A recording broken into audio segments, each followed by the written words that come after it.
everyone, welcome to today's video. Today's video is going to be about how to fix Samsung contacts disappearing in 2026. For that, the first thing that you can do is check your display and storage settings. Simply open up the Contacts app on your device. Once you've opened up the Contact apps, what you can do is tap on the three-line menu at the left-hand side of your screen. Once you're here, what you can do is head over to All Contacts. Once you've headed over to All Contacts, what you can do is check your storage and also check your hidden cloud accounts that you may have on your device.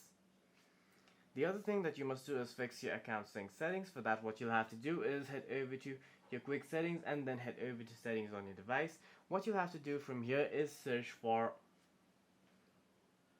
manage accounts. Tap on manage accounts. Once you're inside manage accounts, tap on manage accounts again and look for your Gmail account and then hit sync account for your Gmail account. That is your primary store, whichever you have chosen for your primary storage for all your phone numbers. The other thing that you can do is simply clear the app cache. For that, long press on the Contacts app. Once you're here, simply tap on the eye icon right next to the Contacts app. From here, what you can do is scroll down and then tap on storage. From here, you can simply clear the cache of the Contacts app. Head over to your recent apps, force close all apps including Contact app, and try again. For any further questions, please feel free to leave a comment down below.